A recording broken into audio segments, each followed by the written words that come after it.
Heading to these games in London in 2012, all the talk around women's hurdling was around Lolo Jones. But ever since January, I've been following a hurdler by the name of Kellie Wells, who by far has the most interesting backstory of not just any track athlete that I've ever met, but just of anyone, any athlete. That's a big statement given all the people you've done stories on. Her story is horribly ugly. It's going to make you mad. It's going to move you, and I hope it's going to inspire you as well. But Kellie Wells is her name, and she's made a career out of jumping over hurdles. But nothing at all compares to the obstacles that she's had to overcome in her life.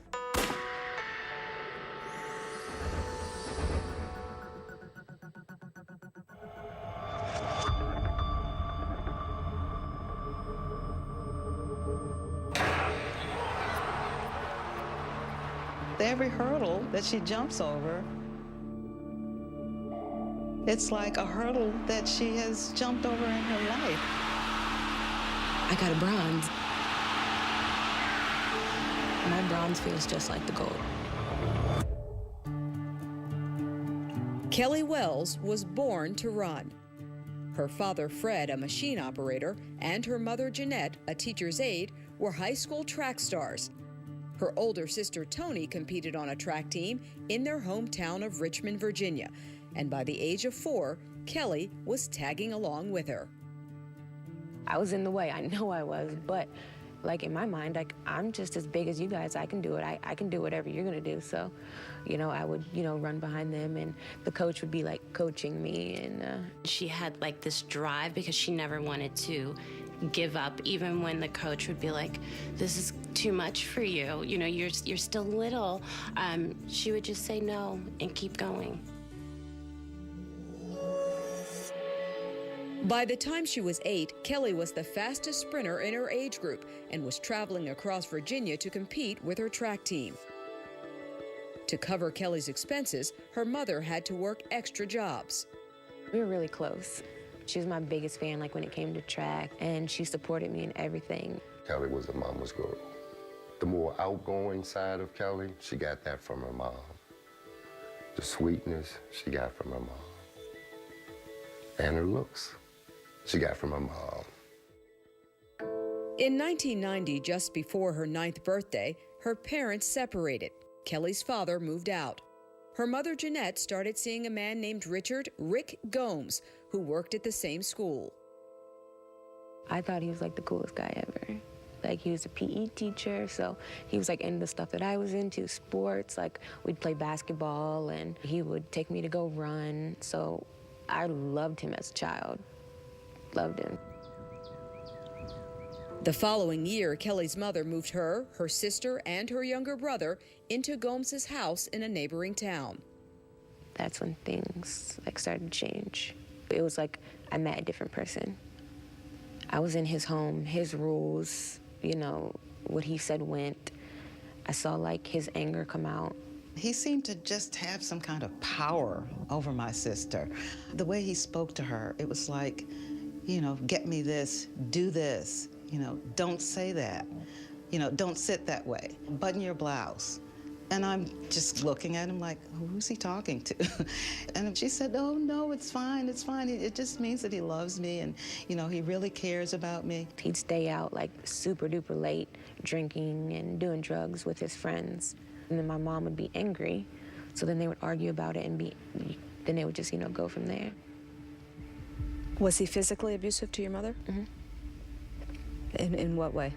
I'd see him hit her before, and I'd like to see him push her on the ground, stuff like that. By the time she was 13, Kellie was dealing with her family's troubles by excelling on the track. Almost single-handedly, she led her team to its first winning season. She was overcoming obstacles, literally and figuratively. What was it about hurdling as opposed to just sprinting? Right. That you liked? I think it chose me. Kind of excelled at that more than anything else. How you were able to be so successful with everything else that was going on? This was easy. Home was hard. This is the easy part. It was kind of like just my home away from home, my haven, nothing bad would happen out here. Off the track at home, Kellie says the situation with her mother's boyfriend went from bad to worse. I remember I got sick once, and he said he was gonna rub Vicks on my chest, but by that time, I started developing, as a young woman. So he wanted to rub Vicks on my chest, but it was like, my breasts were being felt, and he would just always find ways to, touch me or, be close to me or, have me sit on his lap. And I remember there's one time I got in trouble for something, but he made me, sit on his lap, totally nude, and, talk about what I did wrong. And I wanted to get dressed, but he wouldn't let me put on my clothes. What did your mom say to you? She'd be angry at me and jealous of me, because he would be, rubbing on me, touching on me, treating me like the woman. And then she was just there. What were you thinking? Why isn't my mom helping me?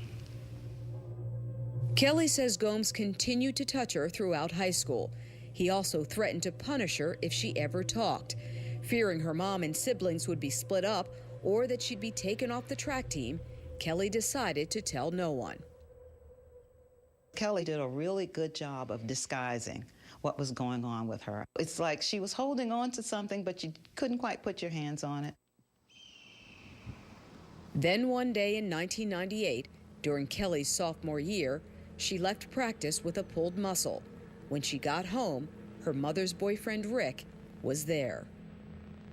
He would massage my back and my hamstring to try to make it better. And so it was in the room at night, dark. It was just him and I in the room, and he was, massaging me. And then I remember he inserted fingers, and I told my mom the next day.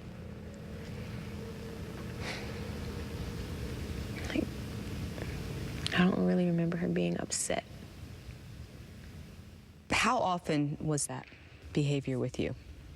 A lot. Out of a 7-day week, maybe 3. How far did Rick go? There was a rape, but I don't talk about it. You can't talk about it with I me? don't go into detail about it. What can you tell me? That's where I lost my virginity. It just, it changed me as a person. Because those are the people who are supposed to keep you safe. And it wasn't safe. So.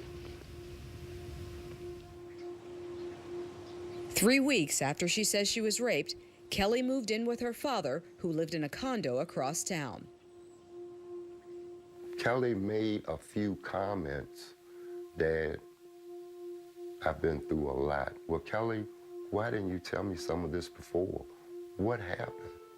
She never would tell me. I never would pry it out of her. That was it. It was closed door. It was Pandora's box, shut up and sealed. And that's how she wanted it. Kellie never went to the police, and Rick Gomes, who had no record of any previous sex crimes, continued to live with Kellie's mother. 5 weeks after she says she was raped, on a Saturday night in May of 1999, Kellie was out with friends. It was the week before her district championship. When she realized it was late, she rushed home. On her way, she got stuck in traffic. There was a car accident just down the road from her father's house. A few hours after she finally arrived, her father walked into her bedroom. He wakes me up at 5 o'clock in the morning, and I'm like, am I getting in trouble for missing curfew? This is a bit extreme. I just said, Kellie, there's been an accident.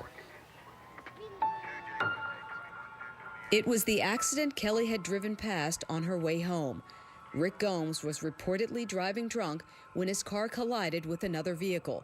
Its 20-year-old driver was killed.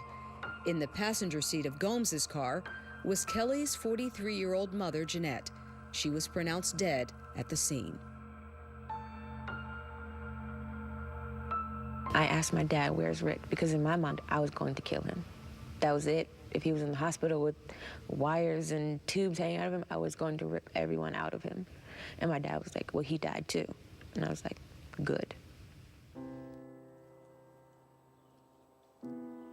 In the wake of her mother's death, Kellie was faced with a decision whether or not to compete in the high school district championships 3 days away.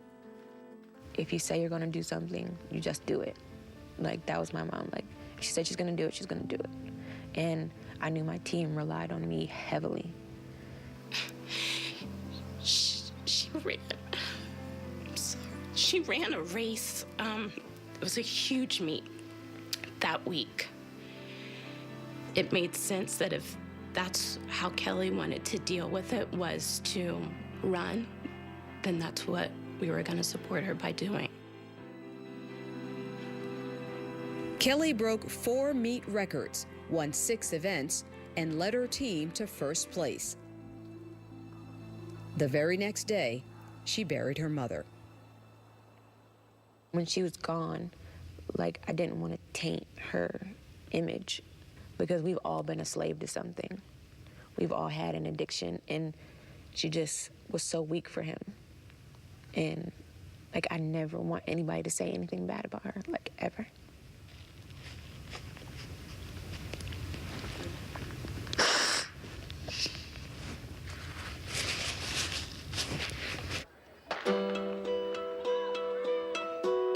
Kellie continued to overcome the obstacles in front of her. Senior year, she won the state hurdling championship. She received an athletic scholarship to Hampton University in Virginia, where she became a 2-time All-American. After college, Kellie set her sights on becoming an Olympian. July 6, 2008, the U.S. Olympic trials in Eugene, Oregon, the semifinals for the women's 100-meter hurdles. For Kellie, it was a chance to make it to Beijing and achieve her Olympic dream.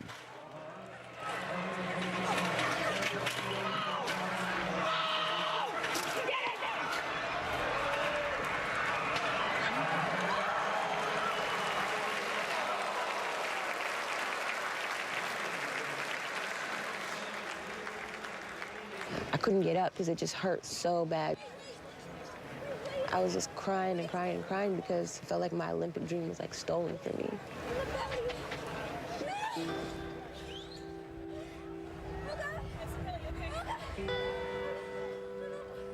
Kellie had a severely torn hamstring.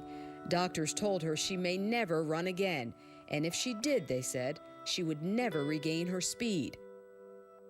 For the first time in her life, there was nowhere to run. I was a lot more emotional than I should have been. Just anger or tears. Track is just how I deal with things. Like running practice is how I deal with things. And I didn't have a way to deal with them, so I had to figure out another way. During that time, Kellie says she began the process of healing. She started writing a blog. The sexual abuse began. One night it went too far. I believe my innocence was taken. I would forever be changed. I felt like I was running for my life. As her mind healed, so did her body.